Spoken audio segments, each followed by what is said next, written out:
What's one thing your SO hid from you until later in the relationship? Story 1. My girlfriend, now wife, and I had been living together for 2 years before I told her that I watched Star Trek. I was worried she would think I was too nerdy. It was the early 90s, I had a VCR at my parents' house, and I would have dinner with them once a week, then watch the latest episode of The Next Generation.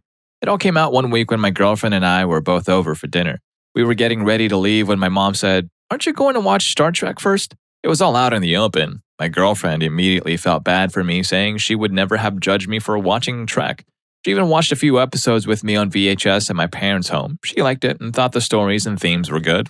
Trying to assuage my fears further, a few months later, she surprised me with tickets for both of us to a Star Trek convention that was coming to town, so we went. After about 30 minutes of walking around the con, seeing autograph booths, vendors, and cosplayers, she leaned into me and whispered lovingly in my ear, "You were right not to tell me."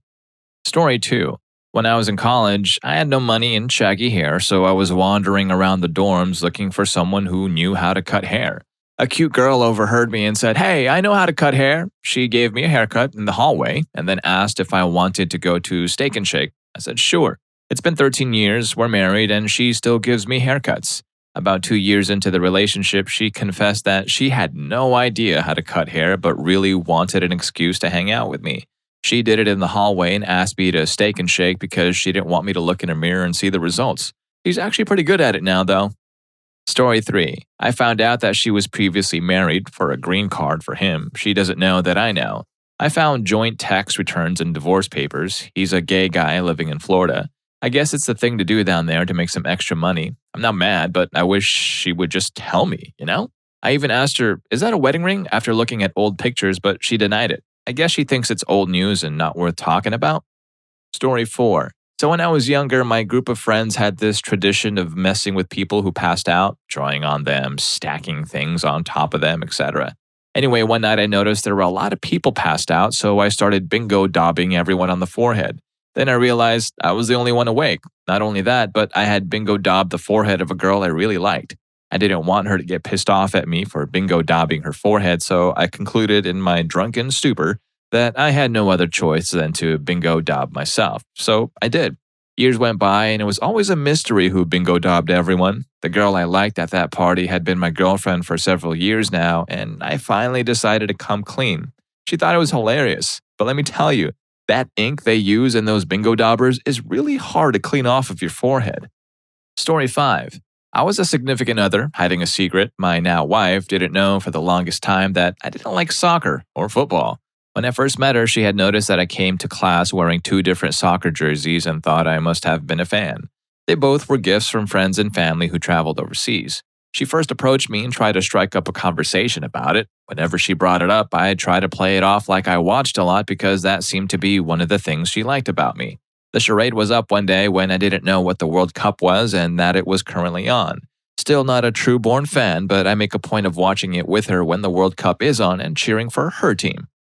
Story 6. Not me, but my parents. My mom told me a few years ago that on their first date, they went out for pizza. My mom's favorite is ham and pineapple, and my dad said, "Great, I love pineapple on pizza."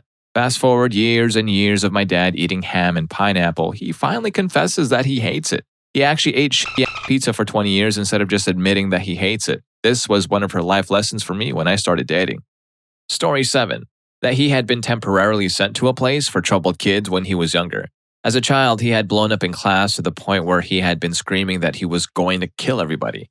Context, he was a little boy from Taiwan who barely spoke any English at the time and had just moved to the US. Some other kid in class kicked him and he retaliated. The teacher caught him and he couldn't speak well enough to explain that he didn't start it and was the only one that got punished. He didn't like that and started getting agitated, and when no one understood, he began yelling what he did know how to say. The school called the authorities and he got taken away. He stayed in that facility for a few weeks being fed meds and all that. He told me that the only reason he was compliant there was that he was scared he would never see his mom again. He never told anyone because he didn't want people to think he was crazy when he was really only a frightened little kid no one tried to listen to. Story 8. My friend is dating a farmer. No, they didn't meet on farmersonly.com. They did meet online though. Anyhow, they've been dating for 5 months at this time, and he refuses to take her to his town and meet his family because he's had a lot of girls date him for what he owns. She waited a year and had no problems, and he finally brought her to his town and house, and his family is a multi-millionaire family. They own like 15 farms across the US, and their house is a mansion. She was super scared to be in the relationship after that. They're still dating, but she tries to buy her own things and not depend on him and his money. Story 9. He brought me to a house party just a couple of weeks after we started dating. He pointed out a young lady and said he'd been dating her before me. What he didn't mention was that he failed to tell her that the relationship was over. No wonder she was giving me the stink eye all night. I'm also 99% sure he was seeing someone else before we decided to get a divorce, since he was spending all his time at the place his new girlfriend worked. Furthermore, I'm 99% sure he met someone else before they broke up several years later, based on how they met and when they started dating. There's a pattern there. The pattern is that my ex is a relationship partner who exits a relationship, finds someone else, and only then does his partner know he's finished. Story 10. He liked to punch walls and himself when angry. Until we were married, our disagreements were always just discussions, sometimes heated, sometimes angry, but never violent, and always worked out to a solution in the end. It was great. It was the way adults should argue. The first fight after the wedding, he put his fist through the wall of our rented apartment. He also slammed his head into the bathroom door. Why the change? I've been holding back my anger, but now that we're married, I know you can deal with the real me. Up until then, he'd been way angrier and more violent than I'd known about, but had hidden it during fights so I wouldn't leave. So yeah, we're not married anymore, and for many reasons, but one of them being that I never ever felt safe to disagree with him after that. Story 11. His eldest daughter. I learned about her 3 months into our relationship. Now, I had known about his younger daughter, different mothers from the start. He was very open about that. However, he didn't know how to tell me about his eldest because it was going to be a difficult conversation. The mother of his eldest had taken off with her years ago, and he had no idea how to find her. Within a year of our dating, we found her. It was a very rough situation at first because she had been brought up being told that her father didn't care about her, typical parental alienation. Within the next 5 years, her father and I got married, and she opted to live with us. Now she is an adult, living her life on her terms, and we are incredibly proud of her. Story 12. Well, he never really hid it, but I didn't learn the story of how his first wife passed away until we were engaged. I only knew that she had CF and died too soon. I didn't know that he came home from work, found her passed out and blue, and rushed her to the hospital himself, where she later died. He told me about it one evening when we were sitting in front of the Christmas tree. The whole story came pouring out of him, and I just hugged him and listened. His mother died 6 months after his first wife passed away, and to hear him tell it, it nearly broke him. I think it healed his heart a little to talk about it, and I know that it made me love him even more somehow. I'm just grateful that he was willing to open his heart up to love again. He's an awesome man and the best thing that has ever happened to me. Story 13. He had a wife of 15 years and a new girlfriend, and he was quite the talented liar. He told his wife that he was in the CIA and that I was his partner, so she didn't question his long nights and week-long investigations, which were really just our romantic getaways. He told me before we started dating that he and his wife were separated, and the divorce was taking so long because of the trust fund she wanted half of, which didn't exist, and he made her sound like a head case. He told his new girlfriend that I, his current girlfriend, just wanted him for his money and that he deserved better, but he couldn't break up with me right away because he was afraid of what I would do to myself. I got suspicious of his new girlfriend, who said he was just a colleague, and confronted him. He was out with her, and his brother spilled the beans. He had just discovered the whole mess and was more than willing to talk. I beat the crap out of him, made him call his now ex-wife and tell her the story, outed him to his family, friends, and new girl, and watched his whole world burn. I think the CIA should recruit him. He'd be fabulous at being a secret agent. Afterwards, once the anger died down and I was looking at things with a clear head, I realized just how much he lied in general, even about the smallest things, where he ate, things he did, and even his own ethnicity. The man needs professional help for sure. Story 14. My now husband acted like he knew how to grill steaks, casually grabbed some steaks, and asked me how I liked mine. He then made perfect steaks. He continued making perfect steaks for months, then years. I only learned a month or so ago that the first time he made steaks for me was the first time he'd ever made steaks in his life.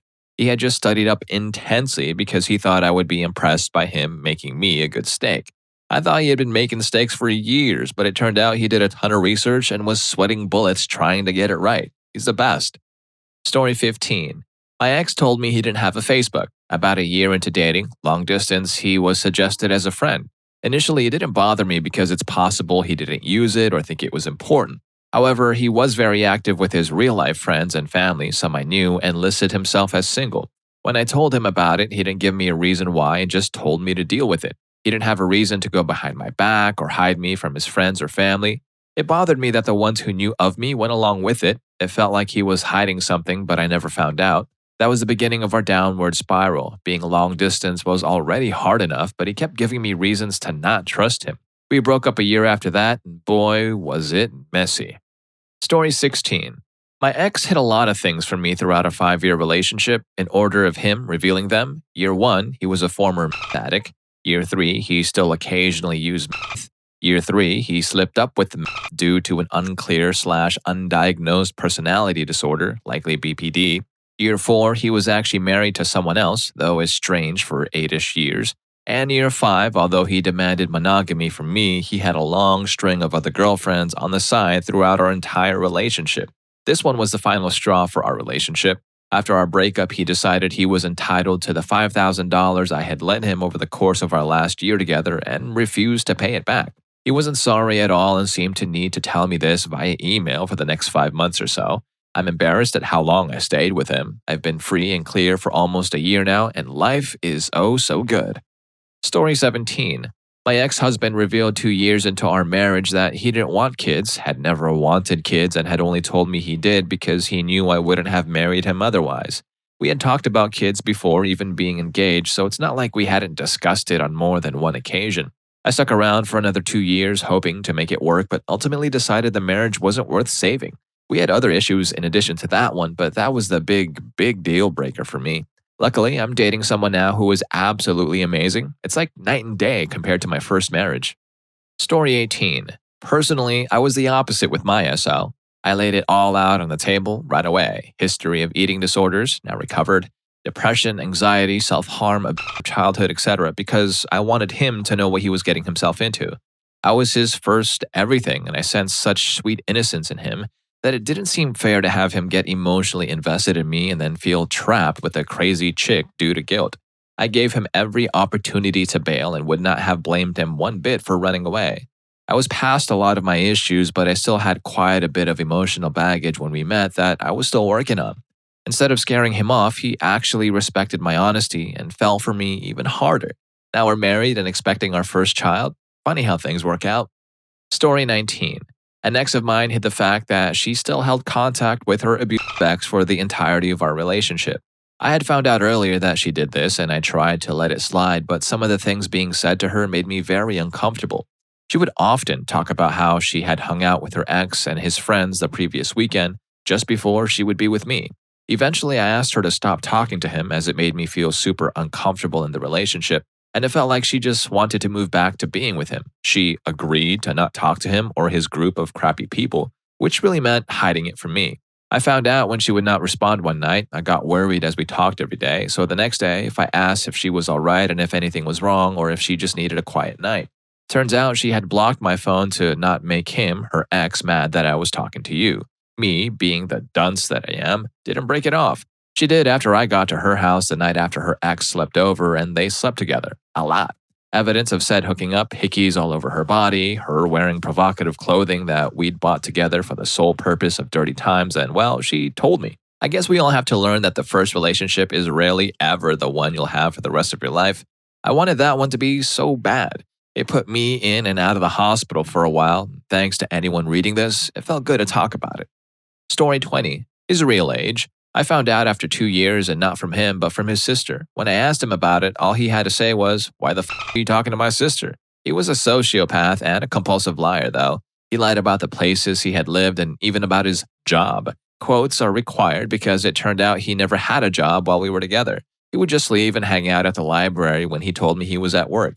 Note that the job was supposedly part-time, so it was harder to notice than a full-time job situation. He gaslit me the entire relationship, so any suspicions I developed, I would completely dismiss as me just being crazy and paranoid. Story 21. One drunken night with my wife, she confessed that she decided to move to Chicago after graduating from grad school because she knew I lived there. We originally met at a young professional conference in LA, and soon after the conference, after her grad school, she moved to Chicago. She always told me it was because there were way better employment opportunities in Chicago and she didn't want to live in LA or NY. It's kind of creepy if I really think about it, considering we barely talked, but I'm glad she did the full creep on me. 3.5 months after dating, we decided to get married. Story 22. We lived in the same town as kids, and although we didn't meet until college, there were a lot of coincidences in our childhoods. We took swimming lessons at the same lake, spent time in the kids section at the same library, played at the same playground, etc.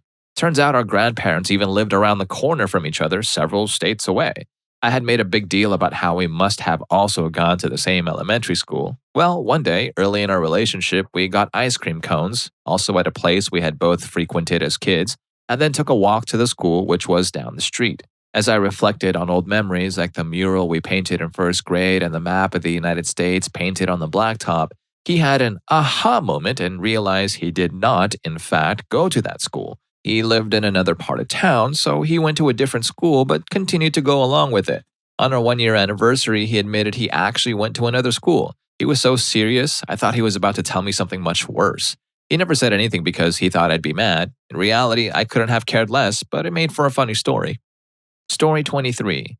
I met him abroad, and when we moved back to the UK, I discovered that not only was his family ludicrously rich, going by the property I was told about in the tens of millions, but after he met my decidedly middle class and unglamorous family, he was also independently a millionaire due to inheritance. It was actually really frightening, and I felt that he had been lying through omission.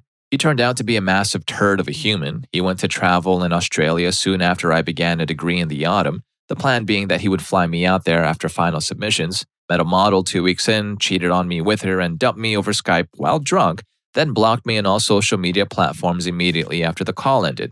Never trust someone who's slumming it with you. Story 24. He can sing beautifully. We'd been together for 2 years before I heard him actually sing. He would belt out random lyrics in the car with me in a fun, playful, not serious way all the time. The first time I heard him actually feel it, I was blown away. He has such a deep, soulful voice.